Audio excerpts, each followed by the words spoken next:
युवा राजद जिलाध्यक्ष इरफान आलम ने शनिवार को एक प्रेस कॉन्फ्रेंस का आयोजन किया। प्रेस कॉन्फ्रेंस में श्री आलम ने जिला प्रशासन पर गिरिडीह में चौकीदार बहाली में गड़बड़ी का आरोप लगाते हुए इसकी उच्च स्तरीय जांच की मांग की। कहा कि इस गड़बड़ी को लेकर सड़क से सदन तक आंदोलन किया जाएगा। कि चौकीदार बहाली में गड़बड़ी की गई है, उसी के विरोध में आज मैं प्रेस कॉन्फ्रेंस कर रहे हैं। चौकीदार बहाली का टोटल वैकेंसी 389 सीट था गिरिडीह जिला में। 389 सीट में जब एग्जाम में जो सफल अभ्यर्थियों हुआ, जब पहला लिस्ट दौड़ का निकला, उसमें दौड़ में पहला राउंड में 396 अभ्यर्थियों सफल हुए। उसके बाद 2 महीना के बाद फिर एक पुनः लिस्ट जारी करता है कि इन लोगों का छूट गया था, जिसके कारण से फिर इन लोगों को 45 व्यक्ति को दौड़ाया जाएगा। और 45 व्यक्ति को फिर दौड़ाते हैं 2 महीना के बाद। उसमें 3 व्यक्ति सफल होते हैं, यानी कि टोटल 399 अभ्यर्थियों सफल हुए। 399 व्यक्ति में सफल होने के बाद कल दिनांक 1/3/2025 को गिरिडीह जिला अंतर्गत चौकीदार बहाली में अभ्यर्थियों की मेधा सूची जारी की गई। मेधा सूची जारी में 357 लोगों का सिलेक्शन की गई।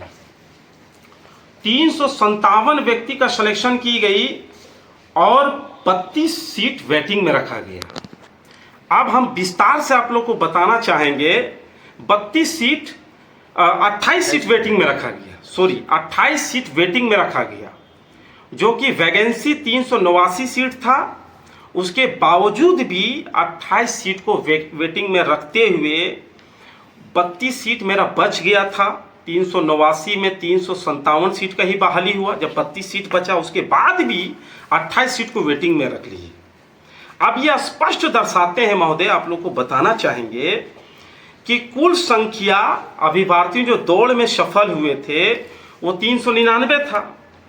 अब हमारे उपायुक्त महोदय और गिरिडीह सदर एसडीओ साहब का कहना है, यहाँ जो दिखा रहे हैं उन्हीं की रिपोर्ट के अनुसार हम बताना चाहेंगे, असफल रहे एग्जाम और दौड़ में सही नंबर, उसके सही मार्क्स नहीं आने के कारण उसको हटाया गया। यानी 55 व्यक्ति को मेधा सूची से बाहर की गई।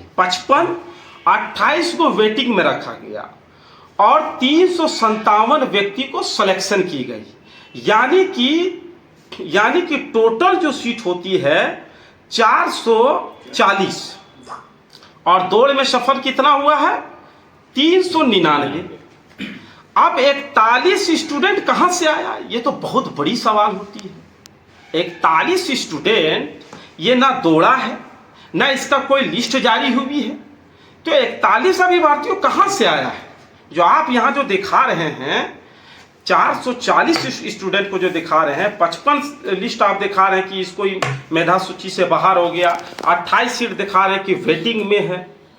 उसके बाद 357 सीट को मेधा सूची जारी करते हैं। मतलब पूरी गड़बड़ी हुई है। आप क्या कर रहे हैं, आपकी पार्टी क्या कर रही है? इस राष्ट्रीय जनता दल इसका विरोध कर रही है। सड़क से लेकर सदन तक जब तक इसका इंसाफ नहीं होगी, जब तक पुनः जांच नहीं होगी, तब तक हम लोग आंदोलन जारी रखेंगे। सड़क से लेकर सदन तक ये बात आवाज उठती रहेगी। दूसरी सवाल है महोदय, जो है कट ऑफ मार्क्स जो है वो बनाया है जनरल के लिए 31 नंबर, जो एग्जाम में पास किया 31 नंबर से उठाए हैं। एसटी भाई को लिए 25 नंबर, बीसी 1 के लिए 29, बीसी 2 के लिए 29 और ईडब्ल्यूएस के लिए 25।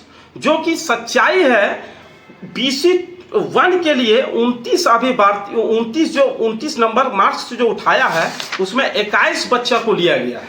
ये आप देख सकते हैं 39 मार्क्स, जैसे कि 29 एग्जाम नंबर में लाया है और 10 नंबर जो है दौड़ में सफल हुआ है। इससे यही प्रतीत होती है कि कहीं ना कहीं यह 28 बच्चा पदाधिकारी से संपर्क नहीं कर पाए, जिसके कारण इन लोगों को वेटिंग में डाल दिया गया है और जो इनसे संपर्क किया उसका रिजल्ट जारी कर दिया है। यह स्पष्ट दर्शाता है। इसलिए 4 तारीख को गिरिडीह आ रहे हैं, इस बात को हम उसको अवगत कराएंगे, बताएंगे कि गिरिडीह जिला में ये धांधली हुई है, या अन्याय हुआ है, ये छात्रों के साथ खिलवाड़ हुआ है, ये कतई राष्ट्रीय जनता दल बर्दाश्त नहीं करेगी जब तक इसका पुनः जांच नहीं होगी। वन को आप 21 बच्चा को बिल्कुल कहीं ना कहीं ये हमको जो अनुभव लग रहा है कि आप 39 मार्क्स से आप 39 नंबर से BC1 बच्चे को 21 BC1 और BC2 बच्चे को 21 बच्चे को उठाए हैं, तो 6 बच्चों को BC1 का आप क्यों नहीं उठाए, उसको उसको वेटिंग में आप क्यों डाला गया? देखिए हम आपको ये एविडेंस दिखाना चाहते हैं।